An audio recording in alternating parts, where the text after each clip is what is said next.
جامعہ اسلامیہ صدیقیہ و جامعہ عائشہ صدیقہ للبنات رحمان پور مدھرا ضلع سپول میں 27-28 فروری کو 2 روزہ عظیم الشان اجلاس منعقد ہونے جا رہا ہے۔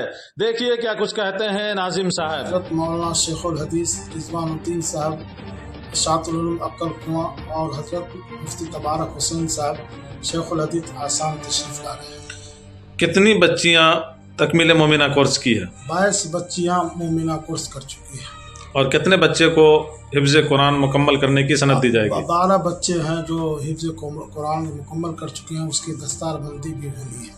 عوام کو آپ کیا پیغام دینا چاہیں ہم گے؟ یہ کرنا چاہتے ہیں کہ تمام عوام جو ہے اس جلسہ میں شریک ہو کر کے ثواب دارین حاصل کرے، اور خصوصاً ماں اور بہنوں سے بھی ہماری اپیل ہے، گزارش ہے، پردے کا معقول انتظامات ہے، وہ لوگ بھی شریک ہو کر کے جلسے میں ثواب دارین حاصل